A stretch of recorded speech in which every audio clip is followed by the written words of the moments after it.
Le 12 février 1938, deux hommes se sont rencontrés en privé dans un refuge de montagne.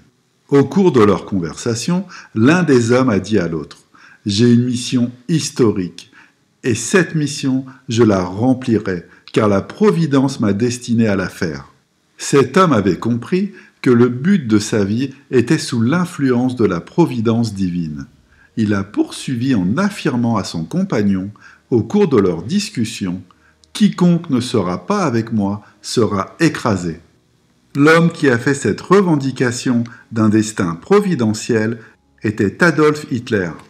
De la même manière, lorsque Joseph Staline est arrivé à la tête de l'Union soviétique, les évêques de l'Église orthodoxe russe se sont réjouis de ce signe de la Providence, car ils étaient convaincus que Dieu avait élevé Staline à cette position pour être un instrument divin à la tête du peuple russe. Et pourtant, aujourd'hui, lorsque les gens discutent des infâmes maux qui ont été perpétrés sur la race humaine, deux des noms les plus fréquemment associés à la méchanceté humaine sont ceux d'Hitler et de Staline. Chaque fois que nous étudions la doctrine de la Providence et que nous nous penchons sur la question du gouvernement divin, nous entendons immanquablement dire que les Écritures nous enseignent que Dieu élève les nations et les fait tomber. Et cela soulève une question. Quel est le rapport entre la providence divine et les gouvernements mauvais, les individus mauvais et, de manière générale, ce qui a trait au mal? Nous pouvons citer le 3e chapitre de la Confession de foi de Westminster, qui dit « De toute éternité et selon le très sage et saint conseil de sa propre volonté, Dieu a librement et immuablement ordonné tout ce qui arrive. Cela signifie-t-il alors que Dieu a envoyé délibérément Hitler et Staline? Le mal est-il donc alors ordonné par la providence de Dieu? Certains affirment que l'existence du mal est la difficulté à l'expliquer à la lumière du concept d'un Dieu souverain, censé être bon, et constitue donc le point le plus vulnérable du christianisme. Si Dieu ordonne tout ce qui se passe, cela sous-entend qu'il ordonne également le mal. Et si Dieu ordonne le mal, cela doit signifier qu'il est lui-même mauvais. Le philosophe John Stuart Mill a utilisé cet argument dans ses objections au christianisme. Il a écrit ceci: « Non même avec la théorie la plus forcée et la plus étroite qu'ait jamais forgée le fanatisme religieux ou philosophique, il ne nous est pas possible de voir dans le gouvernement une nature qui ressemble à l'œuvre d'un être à la fois bon et tout-puissant. » Il disait qu'en raison de la réalité indéniable du mal, il ne pouvait concevoir un Dieu à la fois tout-puissant et totalement juste. Nous pouvons remarquer que la question clé pour l'homme moderne est celle de la causalité, et cette question devient d'autant plus sensible lorsque nous abordons le problème du mal. Beaucoup se demandent si Dieu est totalement juste, il n'est capable que du bien. Alors, comment aurait-il pu créer un monde entaché par le mal? Si Dieu est la source de toutes choses et qu'il est bon, comment le mal peut-il exister? Si nous commençons à réfléchir sérieusement à ces choses et à examiner la question de la causalité, nous pouvons étudier la philosophie du XVIIe siècle. Le philosophe le plus éminent de cette époque était le mathématicien et savant français René Descartes. Il se souciait beaucoup d'inclure le concept de causalité dans ses raisonnements. À propos de l'existence du monde, il a soutenu l'idée que l'univers a besoin d'une cause suffisante, une cause capable de donner le résultat que nous observons aujourd'hui. Il a donc appliqué la dynamique cause-effet pour remonter jusqu'à l'existence de Dieu. en raisonnant à rebours depuis l'univers jusqu'à Dieu. Ce principe, qui est adopté par des théoriciens depuis des millénaires, est tout à fait valable. Et il est essentiel pour d'autres arguments en faveur de l'existence de Dieu. Par exemple, l'un des arguments que nous utilisons pour prouver l'existence de Dieu est l'argument de la personnalité humaine. Nous pouvons prouver qu'il doit forcément y avoir une première cause, et que cette première cause doit être auto-existante et éternelle, et ainsi de suite. Mais ensuite, les gens demandent souvent « Comment savons-nous que cette première cause est personnelle ?» Je réponds généralement à cette question par une autre question. Sommes-nous des personnes? Avons-nous une personnalité, une volonté, une intelligence, de l'affection, ces choses qui font partie intégrante de ce que nous sommes en tant qu'êtres humains? Si les gens sont d'accord pour dire que les êtres humains sont personnels, qu'ils ont une intelligence, une intentionnalité, une volonté, et ainsi de suite, je peux alors leur dire « Eh bien, la source de la personnalité ne peut pas être impersonnelle. Il faut qu'il y ait une personnalité dans la cause pour qu'il y ait une personnalité dans les faits. » Toutefois, cet argument, aussi valable soit-il, peut se retourner contre le chrétien. Les critiques du christianisme ont répondu que s'il ne peut y avoir davantage dans les faits que ce qui est inhérent à la cause, alors Dieu doit être mauvais. Parce que si nous avons ici sur terre un effet qui est mauvais, et s'il ne peut y avoir davantage dans les faits que ce qui est inhérent à la cause, le mal doit forcément exister dans la cause. Et comment répondre à cet argument? La réponse, simple, consiste à dire qu'il y a dans la créature quelque chose qui ne réside pas dans le Créateur, le péché. Cela ne signifie pas que la créature a quelque chose de plus grand que le Créateur. Pour expliquer ce que je veux dire, j'aimerais me référer à la définition historique du mal. Qu'est-ce que le mal? Pour être clair, je ne parle pas ici du mal naturel ou du mal métaphysique. Je parle plutôt du mal moral. Les êtres humains ont au moins ceci en commun avec Dieu. Nous sommes des créatures morales. Nous sommes capables d'actions qui peuvent être considérées comme bonnes ou mauvaises. Certes, nous vivons à une époque où de nombreuses personnes nient cette allégation. Elles affirment que rien n'est objectivement bon ou mauvais.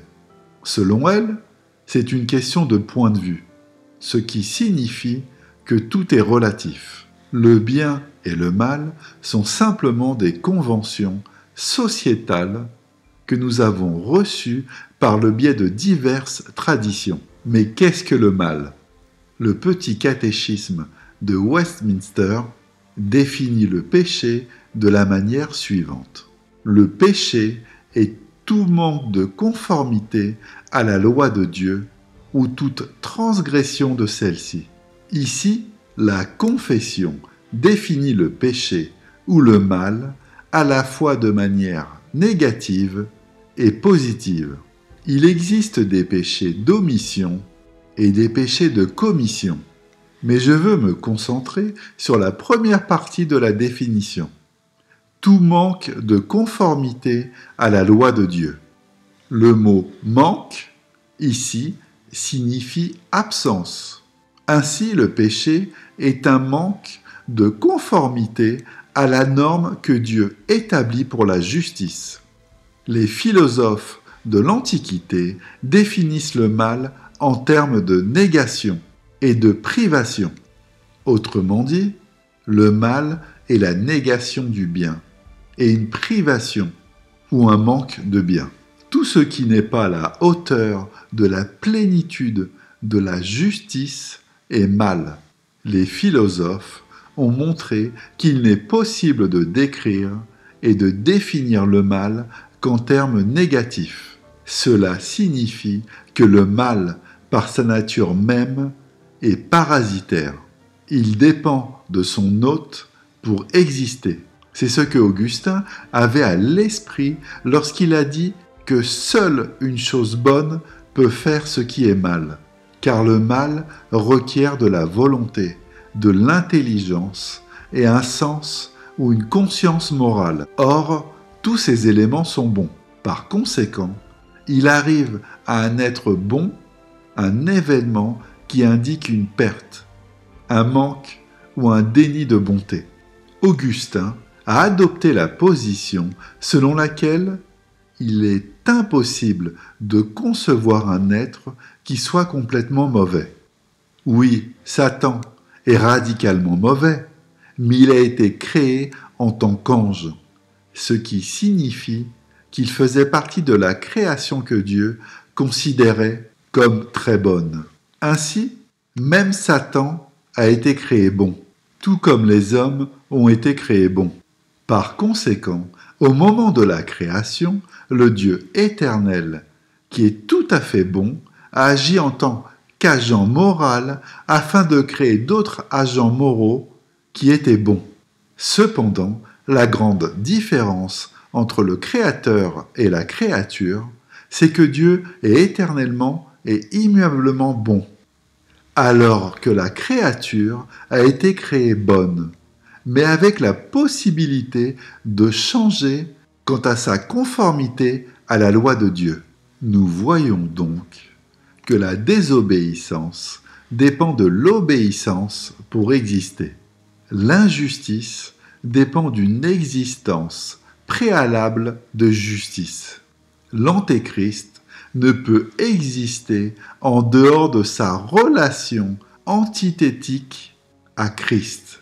Nous comprenons que le mal est défini comme une négation ou un manque de conformité aux normes du bien. Et la question ultime est la suivante. Dieu fait-il le mal ? La Bible est absolument claire sur ce point. Dieu est absolument incapable de faire le mal. Et pourtant, nous avons affirmé que Dieu ordonne tout ce qui arrive et que certaines de ces choses sont mauvaises. Dieu ordonne-t-il donc le mal ? Il n'y a qu'une seule réponse biblique à cette question. Oui, si Dieu n'avait pas ordonné le mal, il n'existerait pas, car Dieu est souverain. Nous avons du mal avec le mot « ordonner ». Nous pensons que le fait de déclarer que Dieu ordonne toute chose doit signifier que Dieu fait le mal, ou qu'il l'impose à des créatures justes, forçant des personnes innocentes à faire des actes pécheurs. Évidemment que non, il a ordonné que ces créatures aient la capacité de faire le mal. Il ne les a pas forcées à exercer cette capacité, mais il savait qu'elles l'exerceraient. À ce moment-là, il avait le choix. Il pouvait détruire la création afin de ne pas permettre au mal de se produire. Au moment où le serpent est venu vers Adam et Ève pour les inciter à désobéir, Dieu aurait pu anéantir le serpent ou les supprimer. Il n'y aurait alors jamais eu de péché. Mais Dieu, pour des raisons connues de lui seul, a pris la décision de laisser les choses se produire. Il n'a pas cautionné le péché, mais il ne l'a pas non plus arrêté. En choisissant de ne pas l'arrêter, il l'a ordonné. Je dois dire que je n'ai aucune idée de la raison pour laquelle Dieu a permis que le mal souille son univers. Cependant, je sais que lorsque Dieu ordonne quelque chose, son but est tout à fait bon. Cela signifie-t-il que je pense qu'en fin de compte, le mal est bon ? Évidemment non. Je dis qu'il doit être bon que le mal existe. Car, d'un point de vue souverain et providentiel, Dieu n'ordonne que ce qui est bon. Dans le cadre de son dessein éternel, Dieu a jugé bon que le mal puisse exister dans ce monde. Cela ne signifie pas que les péchés que je commets, dans la mesure où ils contribuent au plan providentiel de Dieu et son gouvernement de l'histoire du monde, sont en réalité des vertus. La trahison de Judas faisait partie de la providence divine, dans le plan de Dieu, pour racheter le monde. Judas n'aurait pas pu livrer Christ à Pilate sans le décret providentiel de Dieu. Nous savons que cela s'est fait selon le conseil prédéterminé de Dieu. Et pourtant, Dieu n'a pas mis le mal dans le cœur de Judas. Dieu n'a pas contraint Judas à commettre son péché diabolique. Ainsi, Judas ne pourra pas se vanter avec fierté à la fin des temps en disant « Si je n'avais pas été là, il n'y aurait pas eu de croix, pas d'expiation et pas de salut.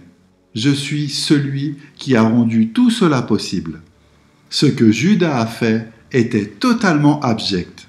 Toutefois, nous savons que Dieu ordonne toutes choses, qu'il ordonne non seulement les fins, mais aussi les moyens de parvenir à ces fins, et qu'il se sert de tous ces éléments pour atteindre son juste but.